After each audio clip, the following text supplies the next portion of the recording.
Hello, and welcome to this video where I'm going to share with you all about the hashtag Sew25 in 25 sewing challenge.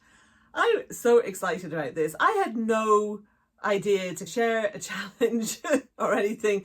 This all happened at about 3 o'clock at night when I couldn't sleep. It was last week.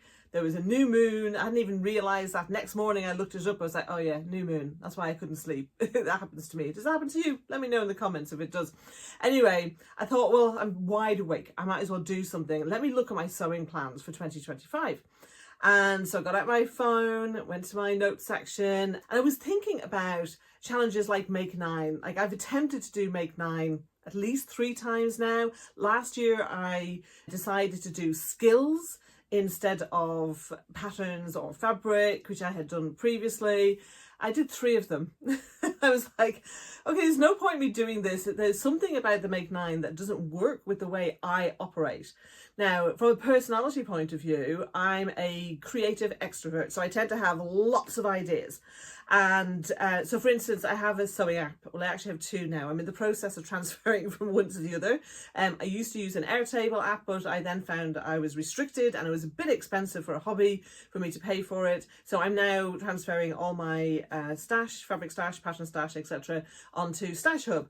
Awesome thing. I'll put a link in the description. Go check it out if you don't use it already. I have so many idea projects, and like one time I counted them up on kind of just using a records number count in my Airtable database, and I think I had 90 something or maybe over 100 projects. Now, some of those were things I had actually made, but seeing as I typically make maybe about 12 things a year, it was not a lot, you know. Most of them were things I hadn't yet made. And then I started doing capsule planning, and that has actually really worked from the point of view of getting me to use up my stash. You can't see it, and I'll show you at some point, but over here I have a rather large stash, and I've just almost finished doing a challenge, the whole 30 fabric challenge by Jacinta Pink Mimosa. I hope I got that right, Jacinta. I'll put a link to your Instagram below if you want to go check that out, and you can do that as well as this challenge, by the way. I was thinking, do I want to do this again? And I was really thinking, no, I'm very much into using up my stash as much as possible, but there's other things that I want to do, and I felt a bit restricted by that because I have a load of things. Like over here there is a rail and I actually have a couple of tubs here. One is of whips, work in progress, like abandoned projects, things like that, and I have another tub which is full of upcycles, and then there's some more on this rail down here behind the mirror. And I want to do those things, but then I also have this growing stash of scraps as well, and I want to utilize those.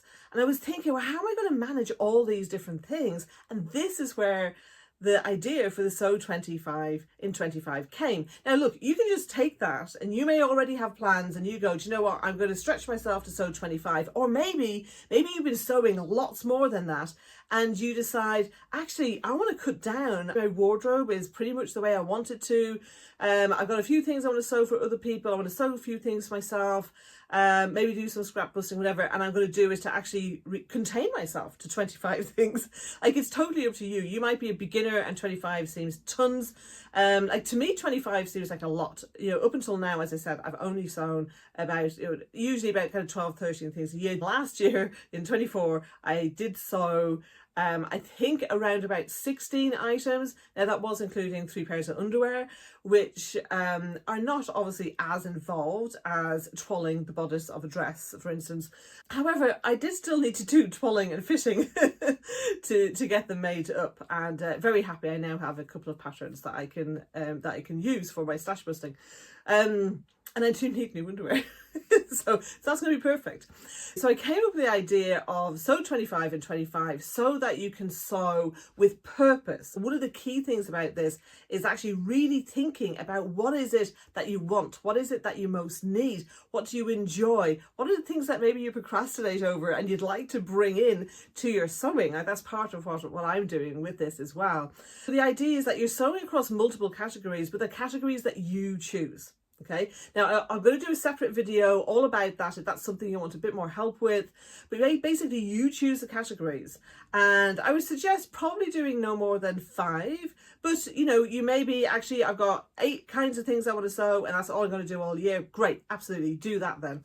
I think if you've got things within categories like multiples of stuff, then you might want to kind of squish that down a bit. And in fact, what I've done is one of my categories is sewing from scratch, and I have got subcategories within that. So I'll explain all about that in the category film. So the idea is you choose the category, you're sewing your adventure, you're choosing your own adventure, and then you pick from those. And the way that you do that is dead simple. There's 2 ways, and there might be more, but 2 ways I thought of is, one, you write your categories out on pieces of paper, you pop them in a bowl and you pick them out, okay? So that's the old school way of doing it. Or there's various apps and websites that you can use. So there's one I've come across called wheelofnames.com. I'll pop the link down in the description. You pop in your categories and you press spin. Voila, there's your category. You choose a project from that. Now you may already have planned a list of things, or maybe you're the kind of person who just likes to pick on the fly.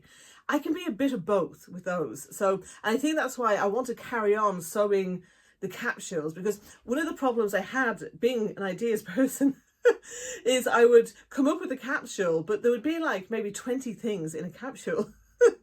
There's no way I'm going to sew that. And like, I tend to do spring, summer and autumn, winter. Okay, one capsule for each, and I will do it around a colour theme. So the first one I did was purple and turquoise. And in fact, some of my favourite garments have come out of that, but I've loads of things I still want to sew up from that. And then the one I'm doing for autumn and winter is navy and teal. So that's the way I'm doing it. And then I go to my stash and I pick the fabrics, and it's amazing how many I find. And then I come up with ideas. Oh, I wanted to make this with this and that with that. And next thing you know, I've got 20, 25 garments, and there's no way I'm going to sew them all. So this is why I wanted to do something that would allow me to be flexible, that would allow me to follow my intuition and also allow me to plan at the same time. Okay, so there's a mixture of structure and flexibility and following your intuition. So I hope that's something that appeals to you. Look, there's no prizes or anything. This is just about getting to achieve the sewing that you want, and giving you another way of doing that and creating a community around it. I love the fact that when you're doing challenges and you're following the hashtag and you get to meet other people, I think that's really cool. I love sewing challenges, but it was just getting something that would work for me for where I am today, and that's how this came up. Also, I want to up the level of my garment sewing, both in terms of quality and quantity. And I didn't want to create stress. And sometimes challenges fall in a month and I'm like, oh, I'd love to do that, but I'm just too busy, or I already have these other plans. I can't do that. I liked this because it's over a year. I can probably have some periods of high productivity, some periods of low productivity, but over the year it will balance out, and I quite like that. And that was the other idea behind different categories. So if I was to try and sew 25 new garments from scratch, like, there's no way I would be able to do that as a hobby sewist in a year, because it just takes me too long. I have a lot of fitting adjustments that I need to do, and to twaddle 25 new garments would be a lot for me, particularly sewing vintage style. You know, if I was sewing like yoga pants and sweatshirts, that'd probably be a lot easier. If you're wearing things that don't require a lot of fitting, then that's a lot faster for you to do, and you can just sew them up on your overlocker. Whereas, like, one of the things I want to do this year is sew more dresses and more woven dresses. I have a load of cottons that I want to get used up in my stash, that I want in my wardrobe because I love them, and new patterns that I want to try as well. However, one of the categories I have is scrap busters, because that allows me to sew things like little pouches, which actually I've never done, would you believe? Little pouches, accessories, scrunchies, bookmarks. Like, I'm really excited to share, you know, sources for those kinds of things. Shout out here to So Sparkle with Sam. I hope I've said that right. I'll make sure to put the link in the description.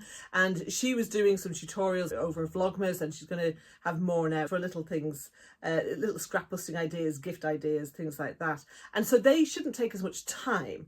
So if I think about sewing, how long it would take me to sew, say, 5 scrunchies or 5 little bookmarks, like I could get that all done in a day or in a weekend, depending on how much time I spent doing it. Whereas sewing 5 garments is another story. And I'm not particularly fast. I'm not particularly slow either, but I like to enjoy what I'm doing. And I think if I try and go too fast, then it begins to feel more like work than a fun thing to do. So this is, I wanted to create something that would suit different personality types, different sewing requirements that would do that. I will do a video on the different aspects to consider in putting your plans together of what you want to do and creating your categories. You create your categories and then you choose your category and choose a project within the category. You make that up and then you share it, you tag me in it, and you use the hashtag so 25 and 25, and then we all get to celebrate your make as well as you, and then you rinse and repeat. But here's the thing, is that when you then choose the next category, you remove the one that you just did. And what that does is it means that you're always going to be getting to do a new category. Now, there's 2 ways of doing this. You could remove the category and keep it out until you have used up all your categories, or you could just take it out that first time and then put it back in. And I'm going to leave that up to you. As I said, this is a sew your own adventure type challenge, and I haven't quite decided which way I'm going to go. And in fact, I might even do both. There might be times where I go, actually, I have more whatever I want to make, so I'm going to put that category back in after this next time. And then there might be other times that go, some of these other categories aren't getting a look in, let me take that one out. In fact, maybe I'm going to only choose between 2 categories because the other 2 have had a lot of use. As you can see, there's a lot of flexibility with this. So here, I don't know if this will show up the right way around, but you'll get the idea. So here's my categories, and then I also have subcategories. And what I've done is I've also created a blank version for you so that you can list your categories. It's a mini accountability thing, and just saying, hey, I'm going to do this challenge, here's the hashtag, tag me in it, I will comment and share as well. I probably would suggest doing it as a grid and a story. Stories, I think they don't always show up. The thing is, I'm not always on Instagram every day, and it will be gone in 24 hours. So if you do it as a post, then I will definitely get to see that, and I'll be able to share and welcome you into the community. So so that's the introduction. I'm going to do 2 videos about this. So one is about what to consider in order to decide your categories. And then the other one is about the practicalities of creating your categories. If it's quite simple for you, you probably don't need that one, that's fine.